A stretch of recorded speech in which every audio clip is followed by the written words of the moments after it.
आणि नाशिकमधली ही थेट दृश्य आपण पाहतोय। मनसे अध्यक्ष राज ठाकरे 2 दिवसांच्या नाशिक दौऱ्यावर।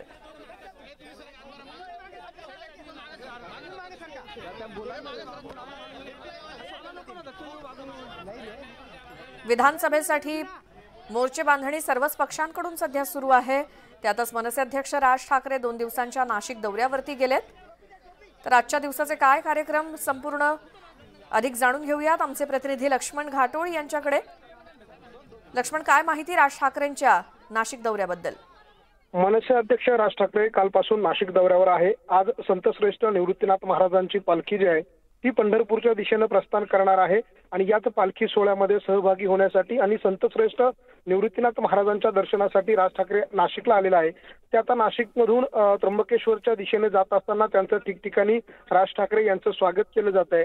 विशेष म्हणजे ज्या शेतकऱ्यांनी आत्महत्या केलेल्या आहे त्या आत्महत्याग्रस्त शेतकऱ्यांच्या मुलांनी एका आश्रमशाळेच्या समोर राज ठाकरे यांचं स्वागत केलं। त्यावेळेला राज ठाकरे यांनी या चिमुकल्यांशी संवाद देखील साधला। अतिशय भावनिक अशा प्रकारचा हा क्षण होता। राज ठाकरे यांनी या सगळ्या चिमुकल्यांची विचारपूस केली। आत्महत्या केलेल्या शेतकऱ्यांची ही मुलं होती आणि त्यांनी देखील राज ठाकरे यांचं स्वागत केलं। आता राज ठाकरे नाशिकच्या त्र्यंबकेश्वर मंदिराकडे निघालेले आहेत।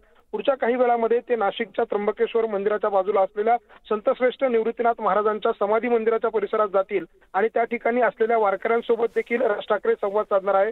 वारकऱ्यांमध्ये ते सहभागी होणार आहेत। अशा प्रकारची सगळी त्यांचा आजचा हा पूर्ण दौरा आहे आणि या वारकऱ्यांबरोबर संवाद साधल्यानंतर त्यांच्याबरोबर सहभागी झाल्यानंतर आणि निवृत्तीनाथ महाराजांचं दर्शन घेतल्यानंतर राज ठाकरे पुन्हा दुपारीच मुंबईच्या दिशेने रवाना होणार आहे। मात्र आगामी विधानसभा निवडणुकांच्या पार्श्वभूमीवर राज ठाकरे यांच्या पक्षाकडनं ज्या 200 जागा लढण्याची घोषणा करण्यात आलेली आहे त्या सगळ्याच्या पार्श्वभूमीवर राज ठाकरे यांचा आजचा हा दौरा अत्यंत महत्त्वाचा मानला जातोय। एक प्रकारची राजकीय घोषणा केल्यानंतर पहिल्यांदाच राज ठाकरे नाशिकच्या दौऱ्यावर येत आहे आणि विशेष म्हणजे ज्या महाराष्ट्राच्या कानाकोपऱ्यातून वारकरी ज्या दिंडीमध्ये सहभागी होतात त्या दिंडीमध्ये राज ठाकरे सहभागी होत आहेत त्यांच्याशी ते काय संवाद साधतात हे सगळं बघणं महत्त्वाचं असणार आहे। मात्र दौरा जरी राजकीय नसला तरी देखील या दौऱ्याला पूर्णतः राजकीय किनार आहे अशी देखील चर्चा जी आहे ती राजकीय विश्लेषकांकडून व्यक्त केली जाते। त्यामुळे राज ठाकरे वारकऱ्यांशी काय संवाद साधतात त्यांच्याशी काय बोलतात हे सगळं बघणं महत्त्वाचं असणार आहे।